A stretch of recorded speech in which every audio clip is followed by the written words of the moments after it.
Merci beaucoup. Merci. Je voudrais vous rassurer que la préfecture n'est pas habilitée à retenir un passeport congolais. Pas du tout. Et ce n'est pas encore arrivé. Je dois même dire que nous avons une très bonne collaboration entre les services de la préfecture et la chancellerie. C'est-à-dire que lorsque il y a les régularisations, elles sont nombreuses ces derniers temps. Ils appellent ça vie privée familiale. Lorsqu'ils se présentent en préfecture et qu'ils sont demandeurs, que la préfecture a besoin du passeport, nous adressons un courrier. La préfecture nous adresse un courrier et nous retournons, en revanche, une attestation d'attente de passeport lorsque la capture a déjà été faite. Et ils prennent ça en compte. Il n'y a pas de problème. Alors, c'est toujours aussi encore l'intox, ces rumeurs qui courent, ventilées par ce que j'appelle les adeptes de la règle à calcul. L'esprit besogneux, ils ont besoin de quelque chose. Ils poursuivent un but.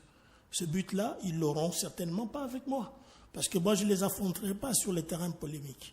J'apprécie beaucoup ce que vous avez dit tous ici. Et qu'est-ce que j'attends aujourd'hui de vous?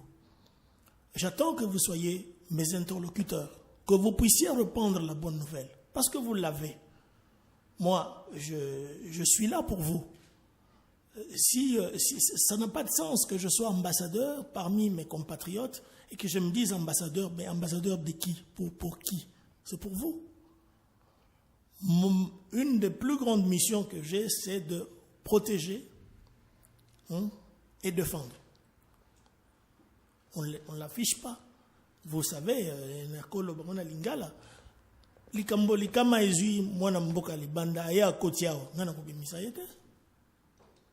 partout, ils abondent. Ambassadeur, le 30 juin, vous étiez là. Qu'est-ce que j'avais dit dans mon discours? Je dis que vous soyez de l'opposition ou de la majorité, je suis votre ambassadeur. Je ne suis pas l'ambassadeur. Tout le monde connaît mes couleurs politiques. Tout le monde connaît. J'ai choisi mon camp. Je gagne avec mon cheval de bataille. Je perds avec. J'ai pas de tergiversation possible. Mon camp, il est connu. J'ai choisi mon cheval de bataille. C'est le président de la République. Je le sers. Et je servirai. Il n'y a que lui pour me descendre. Il dit, bon, descends du cheval. Va t'asseoir. Même en étant sur le banc de touche, je reste dans le camp. J'ai choisi. C'est comme ça. Bon, maintenant, on ne peut pas non plus. Vous avez cette charge-là. Et vous êtes capable d'inverser la vapeur. Par l'information, la bonne information que vous allez donner. Il a dit quelque chose d'extraordinaire. Il dit communiquer. C'est vrai, n'oubliez pas que je suis ambassadeur depuis le mois de mars 2009. Au mois de mars, je totaliserai 1 an. J'ai eu beaucoup de travail à faire. Remettre ne fût-ce que les lieux, les rendre habitables. C'est beaucoup de boulot. Je ne suis pas seulement ambassadeur, mais je suis aussi représentant permanent à l'UNESCO. Donc, double casquette et c'est beaucoup de boulot également. Je le fais. Mais j'ai regardé, j'ai suivi comme vous tout ce qui s'est dit en rumeur.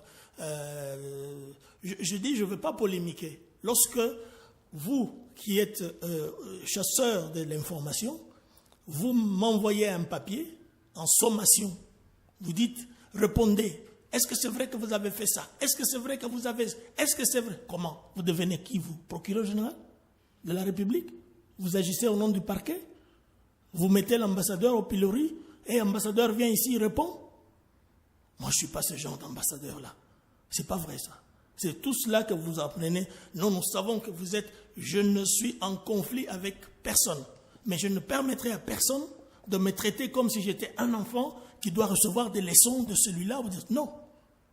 Je suis votre ambassadeur. Il y a un problème. Qui a déjà demandé de me voir comme ça et que je n'ai pas reçu? Je reçois tout le monde, ma porte est ouverte. Vous demandez même à tous mes collaborateurs. Ils viennent me voir quand ils veulent. Il n'y a pas de point de passage obligé. Chez moi, les portes sont ouvertes. Et surtout pour vous. Surtout quand il s'agit d'informations. Vous êtes des hommes dangereux. Parce que quand on vous tourne le dos, vous frappez dessus. Vous savez vilipender, vous savez noircir. Alors, je n'ai pas besoin d'être noirci. Tout le monde se protège, non? Alors, pour que je me protège, je fais quoi? Je m'arrange avec vous. Mais pour que je m'arrange avec vous, il faut qu'au moins vous me réserviez la petite considération que j'attends de vous. Mais si vous commencez à me dire, est-ce que c'est vrai que tu as dit ça? Est-ce que c'est vrai que tu as menacé quelqu'un avec une arme? Mais cette personne-là que j'ai menacée avec l'arme, elle est où? Pourquoi elle ne se plaint pas? Et vous avez tapé quelqu'un, j'ai tapé. Mon âge, j'ai encore la force de taper les gens. Et s'il me tapait, qu'est-ce que j'ai fait moi? Je deviens ridicule. Voilà, c'est peut-être l'occasion pour voir la réaction de son Excellence, Monsieur l'Ambassadeur. Alors, vous êtes finalement l'homme du jour. Dites-nous ce que vous ressentez en ce moment. Écoutez, je voudrais dire d'abord que je suis très honoré par la présence du vice-président de l'Assemblée du Sénat. Et j'ai tenu à l'inviter à participer à cette manifestation parce que c'est un ancien du coin. Il a été ambassadeur dans le même coin. Il connaît Paris, il connaît très très bien. Il passe souvent à Paris. Et qu'il voit, il l'a dit lui-même, qu'il a reconnu la salle, qu'il avait rénovée, qui a été certainement saccagée. Et là, il a retrouvé la salle. Je ne peux m'en réjouir et le remercier surtout d'avoir accepté de venir rehausser de sa présence cette commémoration de l'inauguration de la soirée de fête. Ce que je voudrais dire, il ne faut pas avoir à travers cette réalisation quelque chose d'extraordinaire. N'importe qui était à même de le faire, il suffisait tout simplement d'avoir la volonté. D'avoir l'idée, oui. Hein, c'est tout, Ouais. c'est tout. Nous recevons tous, comme je le disais tout à l'heure, les mêmes missions du président de la République. Et c'est à vous de savoir trouver les voies et moyens pour pouvoir atteindre les objectifs qui vous sont assignés. Voilà, c'est tout.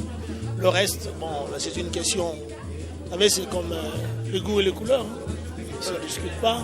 Vous avez choisi de faire autre chose, de faire une diplomatie ostentatoire, d'exhibition. Il y en a qui choisissent de faire une diplomatie de fond efficace pour l'intérêt supérieur de la nation, en conformité avec les missions vous confiées par le président de la République. Et c'est ce défi-là qu'il va falloir relever dans les jours à venir. Moi, ce que je veux, c'est que demain, à Paris, on puisse dire que les Congolais sont des vrais Congolais, qu'ils circulent dans Paris avec dignité, poitrine bombée, tête haute. Et ça fait un bon bout de temps que ça va commencer un peu à disparaître. Nous allons nous y atteler pour que ça revienne. C'est pas facile de relever quelqu'un qui est tombé et a marché sur les pots de banane. Elles sont nombreuses, les pots de banane. De le relever comme ça d'un coup. Voilà. Moi, je crois que c'est ça. Et l'avenir, un petit mot sur l'avenir, les perspectives, les projets à court terme, parce qu'apparemment le chantier est encore grand, hein, immense. Hein. Mais le chantier est grand.